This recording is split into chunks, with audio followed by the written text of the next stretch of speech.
beberapa strategi, langkah, dan cara dan pilihan-pilihan yang mesti ditempuh oleh petani untuk meningkatkan pendapatan. Dan ini yang bisa menggeser pendapatan biasanya usaha-usaha, terobosan-terobosan, teknologi-teknologi atau inovasi yang bisa merubah itu. Kalau dengan pola yang sama saja, linear, ya hasilnya sama. Apalagi dihadapkan dengan pasar, posisi petani sebagai price taker, bukan price maker. Maka kelembagaan juga harus diperkuat dan bersatu. Sekarang lagi favorit kelembagaannya ke arah korporasi, sehingga bargaining position petani juga akan meningkat. Hal-hal yang menarik terkait dengan bagaimana upaya peningkatan pendapatan, kemarin saya dihubungi calon investor baru masuk ke pertanian. Bagaimana cara bisnis masuk pertanian? Ada dua pilihan kalau dari pemula, dari nol.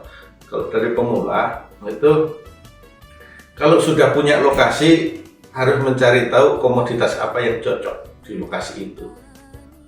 Itu satu. Yang kedua, kalau sudah punya komoditas, mencari lokasi mana yang cocok untuk komoditas itu.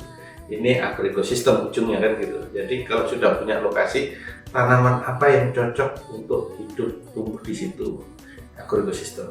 Yang kedua, jenis varietas komoditas itu. Varietasnya apa? Biasanya yang dicari ada varietas-varietas yang diminati pasar, yang sekarang lagi favorit. Jadi memilih komoditas saja tidak cukup yang cocok, tapi juga harus sampai detail varietas apa yang cocok dan diminati pasar dan bisa menghasilkan produksi yang bagus.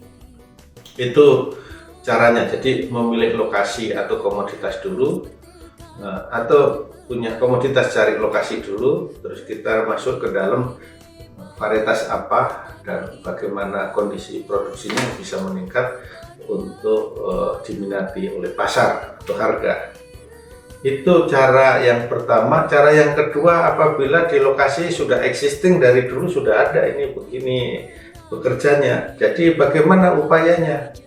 Upaya inovasinya untuk lokasi-lokasi existing dan memang itu sudah ada, baik tanaman, komoditas, dan lokasinya. Yang pertama, kuncinya tadi di inovasi teknologi. Apakah itu teknologi pertaniannya, teknologi hulunya, teknologi budidayanya, pengendalian penyakit, teknologi hilir atau pasca panen, hingga teknologi pasar. Nah, itu semua merupakan pilihan-pilihan upaya untuk meningkatkan pendapatan. Tapi ada yang kerangka besarnya adalah dengan teknologi, satu, dicari tahu untuk meningkatkan pendapatan itu dengan cara menekan biaya. Untuk dihemat efisiensi sehingga pendapatannya meningkat. Jadi pendapatan meningkat tidak harus dari volume kali penjualan meningkat, tapi dengan cara yang pertama menekan biaya, efisiensi dengan teknologi. Yang kedua, pola-pola input-input yang bisa dibikin sendiri daripada membeli. Nah, itu cara yang kedua, dan biasanya yang ramah lingkungan karena proses mendaur ulang, reduce, reuse, recycle bahan-bahan input yang ada di sekitar kita menjadi input ke pertanian, masuk ke sawah lagi, dari alam kembali ke alam. Berbagai macam ini, pupuk organik, pupuk hayati, pestisida nabati, agen hayati, dan biosaka dan lainnya. Banyak sekali pilihan-pilihan yang bisa dilakukan untuk menekan biaya, dan yang kedua ramah lingkungan. Yang ketiga, memilih bagaimana menghasilkan produk yang berkualitas.